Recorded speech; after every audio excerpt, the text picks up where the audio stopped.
Okay then, Raiders, we are back and we have got loads to go over today as Nexon have now revealed their financial report leading into the total amount of sales for Ark Raiders, which is absolutely incredible.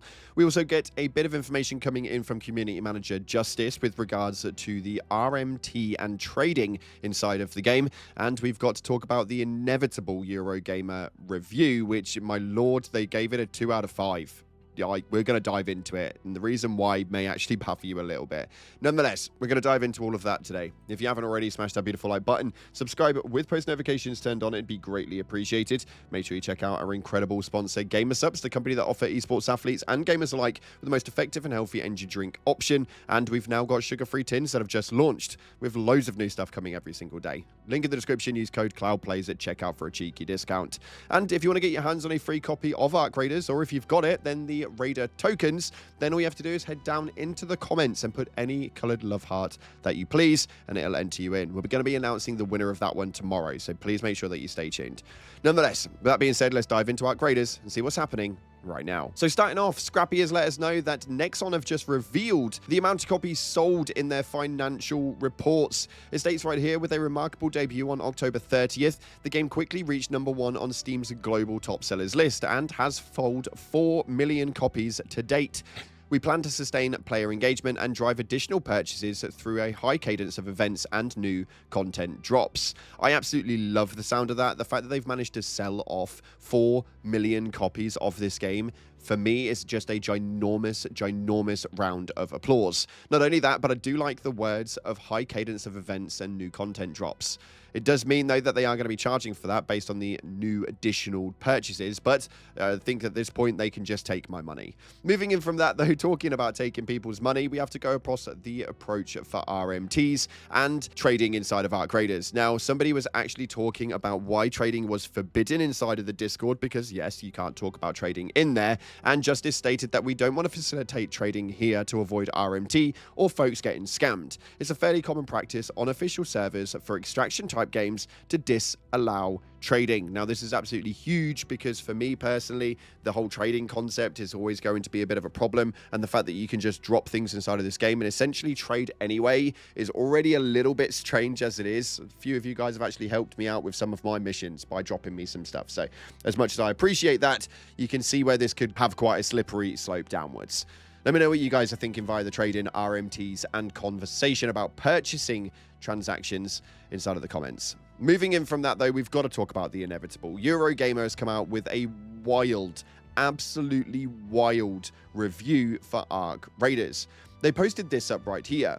For Ark Raiders to ride the wave of human sociability all the way to the bank, while also being so contemptuous of the thing that makes us social animals, is its own workflow demonstrates a lack of artistic integrity that I find impossible to ignore. That's right, they received 2 out of 5 stars, which is absolutely insane to me why they would ever receive that. But why did they actually receive that? Well, inside of this article, he goes on to state exactly what it is that the game is. He goes through a load of their structures, including the tutorial basis, the structural integrity of the game itself, the loot behaviors, the enemy behaviors, the map design, and so much more. And it reads pretty damn positively, all the way up until the end of it, where he then goes to talk about the vocals inside of the game. He states right here that Embark claims it uses AI voices so the studio can implement ideas quicker, creating new voice lines in hours rather than having to go through a long process of manual re-recording and therefore rehiring actors. But NPC voices are not central to the experience, so I don't think this argument holds water. Even if it did, Ark Raiders launch has been so successful, Embark could probably hire a team of live in-voice actors and still make a gargantuan amount of profit while benefiting from more memorable characters as a result. At the same time, it is Embark's use of AI voices sufficient to compromise the game, given that they are only a small part of the experience. I mulled it over for a while, and the more I thought about it, the angrier I became, because yes, using AI voices does compromise Ark Raiders, not just ethically, but artistically 2. So I put this to you guys as a community. Was this a big deal breaker for you, or was it just a game that utilized AI in 2025 to generate a game so that they could essentially push out patches and updates for the game, including obviously brand new content and stuff that they wouldn't then have to re-record for? I don't know where I stand on it. I understand why it would be disappointing, but to actually lean into the factor and drop it by 3 stars is absolutely insane. He goes on to state at the end that Arc Raiders has facilitated millions of similar interactions since launch, but that only makes Embark's use of AI more abhorrent.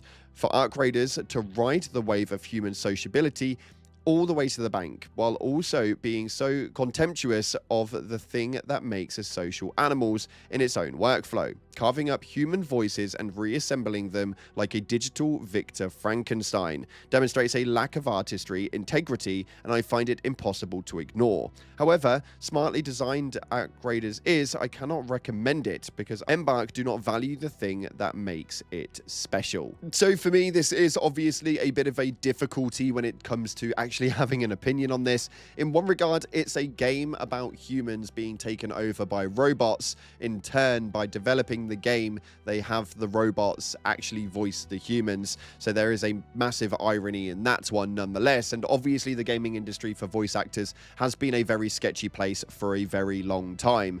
But I think it's one of those. Maybe they didn't think the game was going to blow up as much as it did, and they didn't think that they'd make their money back off actual voice actors. I have no idea. I can't speak for Embark, but what I am intrigued on is your guys' opinion. So do let me know what you guys think via the comment section below. And while you're down there, if you were to rate it out of 5 stars, what is it that you would rate it? As this took its Metacritic down from 90 to 88 just by this one reviewer. Now, I'm obviously not going to put that up there, but you guys can go and check out the article for yourself. With that being said, though, we're going to take a look at your top comments from the previous video. If you guys want to feature on the next one, then get into the comment section and put something relevant.